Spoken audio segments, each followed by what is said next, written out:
This past Friday, the Call of Duty YouTube channel released the official launch trailer for a game that's been available to play since November and is a remaster, and I use that term more loosely than a porn star's vagina, of a almost 10-year-old game. Surprisingly, there are more likes than dislikes, and that's a statement about how fucking stupid people are. Even if Modern Warfare Remastered is a great game, and that's a big if, I am demanding that people not buy the standalone version of this game on the principle that it promotes anti-consumer practices by Activision, spelled with a $sign.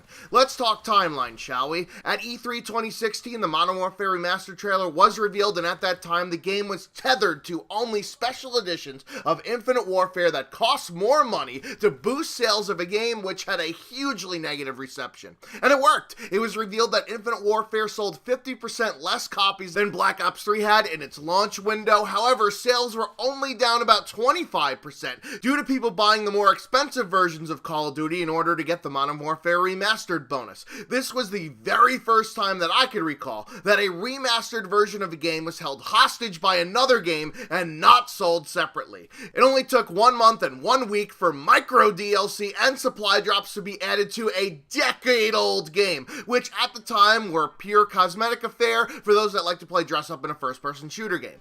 This is the very first time that I could think of that micro DLC items were added to a remastered version of a game.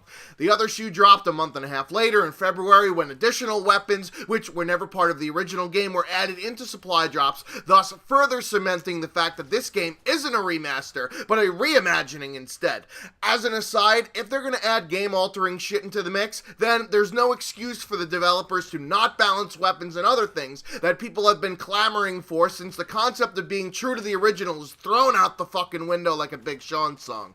That wasn't the end of the greedy business tactics, as 1 month later, the Variety Map Pack, which was the only DLC map pack for the original Call of Duty 4 game that sold for $10 back in 2008, was then being announced as being $15 in 2017, and beholden to the exclusivity deal signed by Sony, thus PlayStation 4 getting it 1 month before Xbox and PC.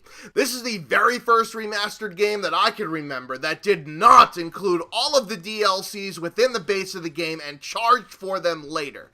Then on Friday, the quote-unquote launch trailer dropped, indicating that this game will finally be sold separately, only about 8 months after the original was available, or 9 if you count the fact that you could play the campaign 1 month early on the PlayStation 4, again, due to that money with the exclusivity deal. Speaking of which, the launch of the game on June 27th will only be for the PS4, with the Xbox One and PC versions TBD because of that exclusivity deal. Again, this is the only time that I can recall that a remastered version of a game has 2 different release dates because of a platform exclusivity deal. So, when you're thinking about buying Modern Warfare Reimagined separately tomorrow, for those of you that have a PS4, think about what you're excusing. You're telling Activision that it's okay to do these anti-consumer practices which are on a whole new level of shady for a publishing company. You're saying it's okay to not be true to the original product in a remaster. You're saying that it's fine that there are microtransactions in a game that came out before you were potty trained.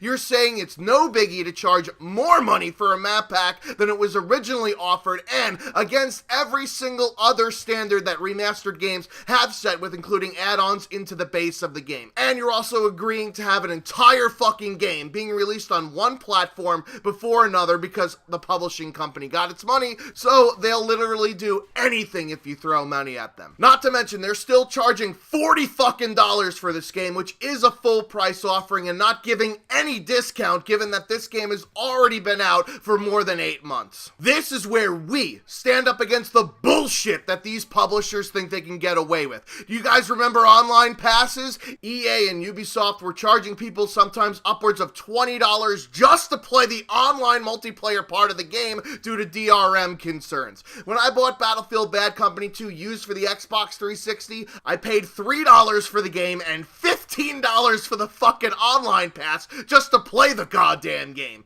This practice was absurd, and after we, the consumers, spoke out against it by not buying their bullshit and making your voices heard through feedback channels like social media, this practice has been done away with. It's that time to do it again here with Modern Warfare Reimagined, and not letting only Activision but other publishing companies know that they will eat our shit if they pull this nonsense. Yes, it is the job of a company to make money, but it's unacceptable to milk your fans in this manner with these shady fucking practices. Don't let nostalgia get the better of you, and do not tell Activision and other companies by proxy that it's acceptable to do the things that they did to Modern Warfare Reimagined that they've already done to other future remastered games. I've been The Schwans27, making like a dick and beating it. Until next time.